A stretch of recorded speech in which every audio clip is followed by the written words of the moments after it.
going to do the paper review with Andrew and Kevin, of course, and we have... There's Andrew and Aisha, actually. Oh, and Aisha. Kevin's been morphed into a far more aesthetically pleasing version of himself. In Aisha. Well, Aisha, I'm so sorry not to give credit where it's due. By more aesthetically pleasing people, in Cathy Newman from Channel 4 News. Good morning to you.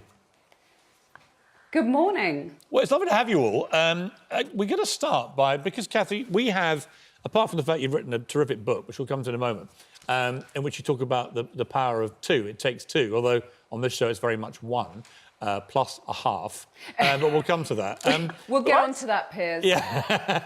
But we're also joined at the hip, obviously, as a show, because you have also, on Channel 4 News, been pretty much boycotted by the government this year. And we've done a little roundup of eminent figures who talked about our boycott, which is day 169. Here's the montage.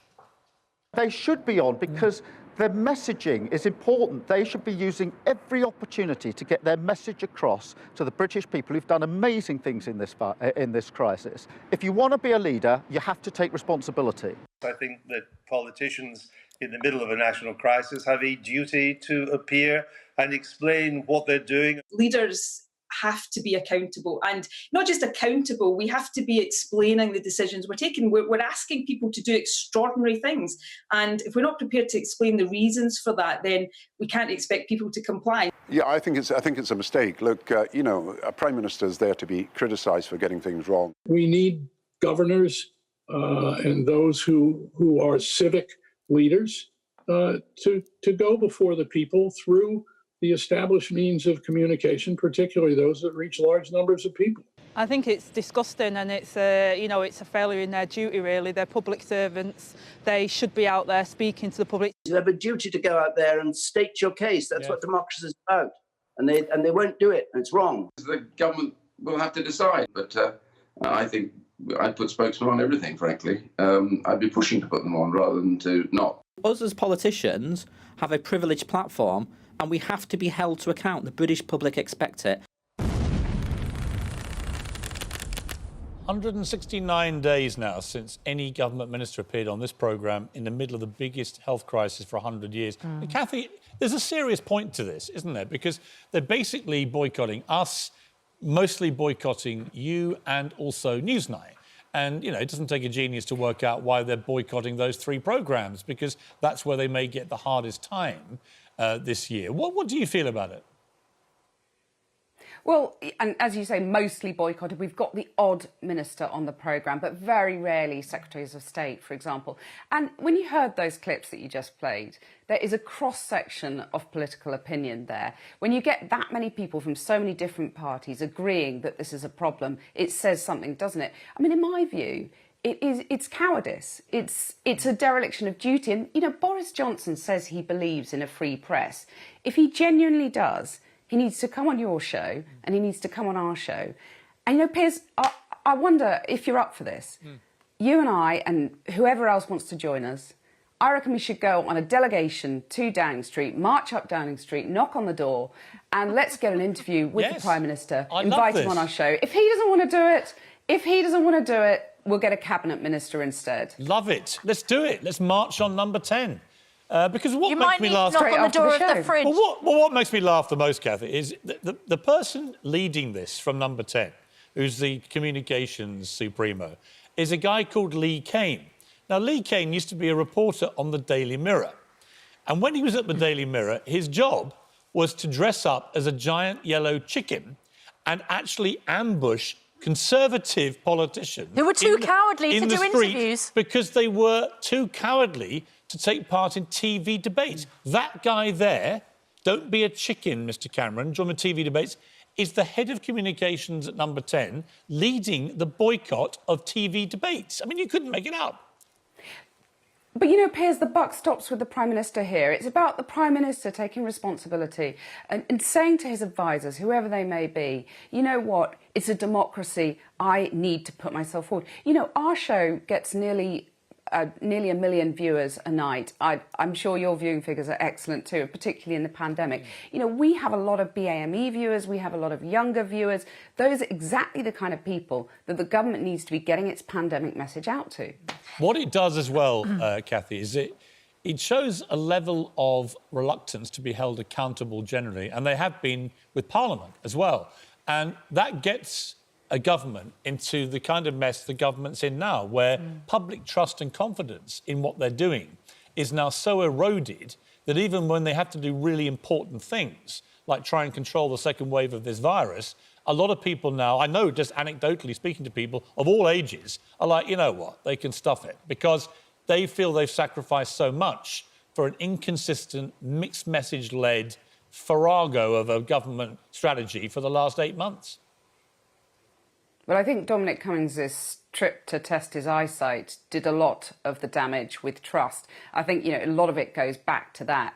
But at the beginning, it was really interesting, wasn't it? Because there was a real willingness of the public to give the government the benefit of the doubt. And there was a lot of fear. There still is a lot of fear. I think people want to trust the government.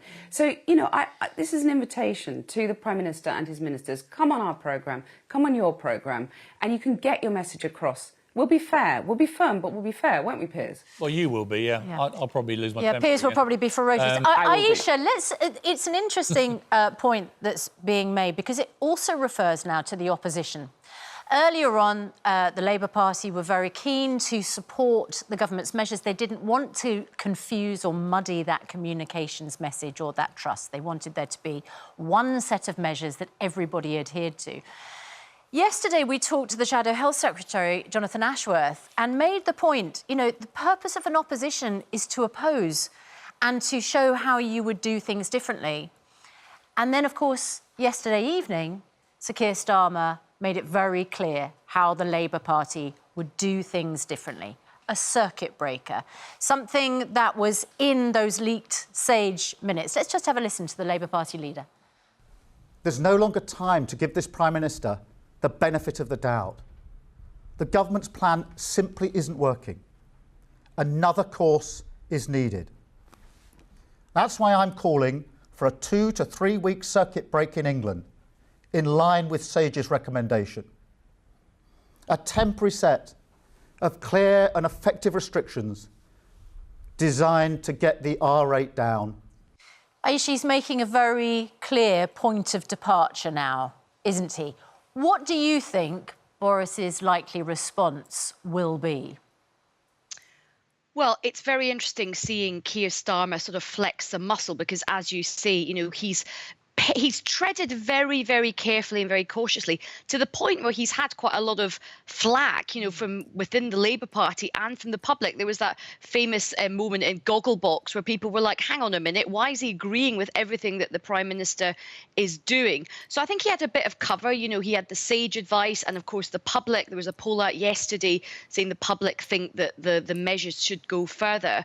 But Boris Johnson has already responded. I mean, last night, a source close to Boris Johnson, I think we all know who that source is, I think his eyes have now been tested, you know, called Keir Starmer a shameless opportunist, which is, you know, pot kettle black. I mean, the brass neck of Dominic Cummings, who we all believe is that sort, the brass neck of the man, to accuse anybody else of shameless opportunism. It's just staggering. I mean, it really is a case of kind of irony is dead. But Boris Johnson is fighting a lot of fronts now. He's losing the trust of the public. He had a very difficult call with his 1922 backbench committee. You know, even some of the mayors who are not Labour mayors, like Andy Street up in Birmingham, is not happy with how things are going. So, you know, they can sort of, you know, hurl insults at Keir Starmer, but it does not take away from the fact that they have got a massive problem in their hands.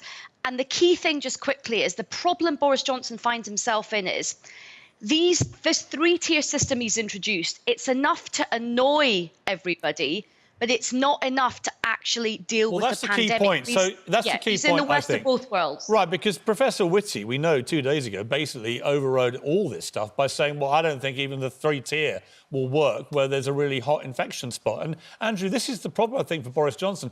His version of how to control this is now so complicated, nobody understands it, nobody can work out what the rules are here, there, anywhere else. We have this farcical video image coming out yesterday from the London Palladium, where you had thousands of football fans chanting Arsene Wenger's name Indoors. at an event inside, and yet we're told you can't have football crowds at outdoor matches because they chant. I mean, none of this makes any sense to people. No. The 10 p.m. curfew is becoming a total farce and so on. But Keir Starmer has cut through all the complexity, and of course, interestingly, he is following the science, which Boris Johnson always swore he was doing, and now clearly is not doing. And I've noticed Theresa Coffey is on Sky this morning. She hasn't been on our show since, or one of the more shambolic performances by any minister in living memory. But she says here, I do not believe the PM wants a national lockdown. As ever, he is advised by scientists, she says. And yet the advice from the SAGE committee has been very specific, which is we need to have a short circuit breaker to get on top of this. He is not following the science anymore. Keir Starmer is. Well, if he is following the science, it's not the science of the official SAGE committee. There are lots of other scientists who might agree with the 3-tier approach. What's happening here now? We've got into politics here. It's become a political decision for the Prime Minister. He's looking at the state of the economy. He's looking at what the Conservative Party want. There was a big rebellion in the Commons last night. 42 Tory MPs were not willing to support the lockdown measures that we've got at the moment. But he's made this decision that the damage to the economy is now more significant than damage to people's health. It's this terrible dilemma, wealth versus health, and he's put himself on the side of the economy. It was very significant, in my view, that when he appeared the other night with Professor Whitty, the Chancellor was with him as well. Yeah. That was the first time we've seen him with the Chancellor. Andrew, that was deliberate. The problem with that thought process, as I saw Jeremy Farrow, who's a very eminent scientist in this country, tweeting today, the problem with that is that that's not necessarily true anyway, because if you lose control of the virus and your health system gets run over, the damage to the health system and then to the economy as a result actually becomes greater than the alternative which they're painting. So, in a way, Boris is now stuck between all these different positions. It looks to me, as always with him, trying to please everybody and pleasing nobody. Whereas Keir Starmer's gone, and actually he's also following public opinion. Keir Starmer. Yeah. You know, the vast majority in the polls, 54, I think, to 28% of the British people support the SAGE advice that we should have a short circuit breaker, particularly over half-term.